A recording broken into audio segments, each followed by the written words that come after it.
Oh my goodness, I'm tired already. No animal to hunt yet.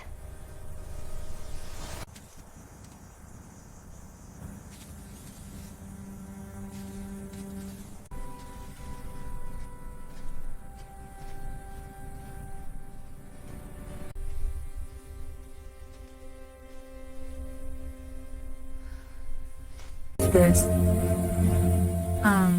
Delicious. Wind carried the scent of scorched stone and old grief across the dunes. It tasted of iron, of smoke that would never quite leave the tongue. Ruth walked alone, the only heartbeat left in a land that had forgotten how to sing. 3 moons ago, the world ended at sunrise.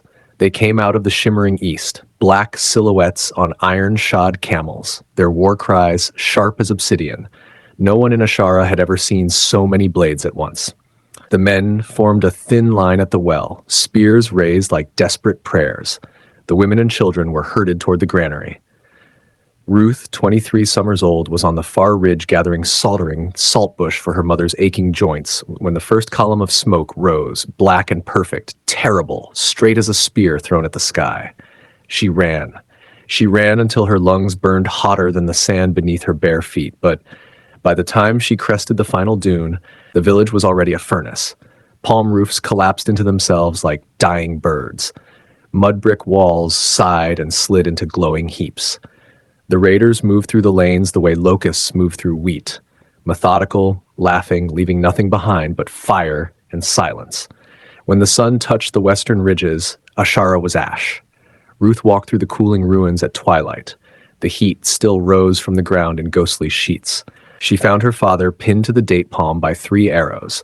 Her little brother, 9 summers, lay curled beneath the grinding stone as though asleep. Her mother was unrecognizable. Only the bronze wedding cuff on a charred wrist told Ruth whose hand she was holding. She did not scream. Screaming wastes water, and water was already gone. Night came cold and sudden. Ruth worked by starlight. She dug shallow graves with a broken hoe, whispering the old names into the wind so the spirits would know where to find their bodies. When the last mound was patted smooth, she stripped the lion-hide armor from her mother's smoking corpse. Armor meant for festival dances, now blackened and stiff with blood, and buckled it around her own living hips and chest. From her grandmother's fallen house, she took the recurved bow of pale horn and sinew and the quiver of goose-fletched arrows that had never once missed a heart. She filled a small clay flask from the single goat skin the raiders had overlooked. Then she turned her back on Ashara forever. The desert swallowed her footprints before the stars faded. Now the desert is both tomb and cradle. Dawn paints the dunes the color of dried blood. Ruth walks west, away from the blackened bones of everything she ever loved. Her long dark hair snaps behind her like a war banner. The short armored skirt, lion mane still clinging to the hem, swings with each powerful stride. The chest guard, lacquered scales of hide and bronze, rides high and proud over full breasts, leaving her midriff bare so the sun can kiss the scar that runs from rib to navel. A reminder of the day she learned that beauty can also be a weapon. She is thick in the way desert women are thick, hips built for bearing children and running for miles, thighs corded from climbing palms since she could walk, arms strong enough to draw a bow that would shame most men. Dust clings to her glowing bronze skin like gold powder shaken from the hand of a god. She is beautiful the way a drawn blade is beautiful, curved, lethal, and utterly unafraid. She pauses on a ridge at sunrise. The wind lifts her hair. Behind her, the broken walls of Ashara are nothing more than small bruises against the horizon. A single tear cuts a clean line through the dust on her cheek.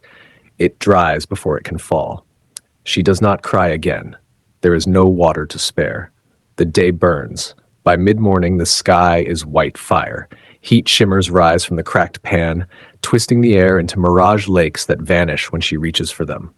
She finds a stand of dead acacia where the dry grasses still remember how to die. Kneeling, thick curves folding with feline grace, she gathers firewood.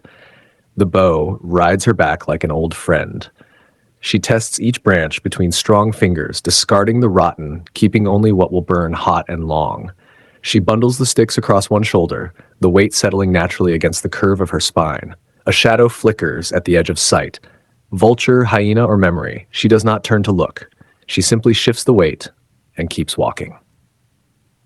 Evening finds her at the small clay hut she built with her own hands on the edge of a half-dead oasis. One cracked wall, a roof of woven palm ribs, a doorway so low she must duck. Inside, the air is 10 degrees cooler, thick with the smell of smoke and old sweat.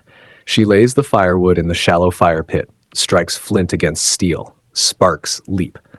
Flame answers, small, fierce, alive. Over the fire, she roasts a desert hare taken at twilight, arrow clean through the heart, death so swift the animal never knew fear. Grease drips, hisses, fills the tiny space with the smell of life. She tears meat from bone with white teeth, eyes half closed in exhausted gratitude. The armored bra rises and falls with each slow breath. For a few heartbeats, the world is only warmth, meat, and the soft crackle of cedar. Outside, the desert wind prowls like a jealous lover, testing the hut for weakness. Inside, Ruth sleeps lightly, one hand on her bow, the other curled near the small skinning knife beneath her headscarf. Night falls violet and merciless. Stars crowd the sky like witnesses. Somewhere a jackal laughs at the moon. Ruth dreams of water, of her mother singing as she braided her hair, of the day her father taught her to loose an arrow so true it split the first. Dawn again. She climbs the red rock escarpment that guards the western plain, bare feet finding purchase on stone hot enough to blister. From the ledge, the desert spreads beneath her like a golden sea frozen mid-wave. Far below, a small herd of addax and 3 old buffalo graze the stubborn patches of grass that survive near a hidden seep. Their horns catch the first light like polished bronze. Ruth's pulse quickens, not with fear, but with the clean, bright hunger of the hunter.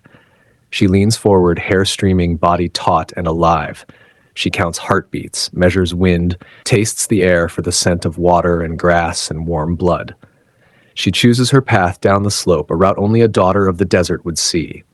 She speaks to the antelope in the old tongue her mother taught her, a whisper carried on the wind. I take only what I need. Walk easy when your time comes. Then she is gone, a shadow sliding down the rocks, bow already in hand. The hunt is silent. She stalks on the pads of her feet, using every fold of land, every clump of camel thorn for cover. The addax never see her coming. The arrow flies true, a silent silver line against the gold. The chosen doe staggers 2 steps and folds gently to the sand, eyes already glazing. Ruth is there before the rest of the herd bolts, knife flashing once cleanly mercifully.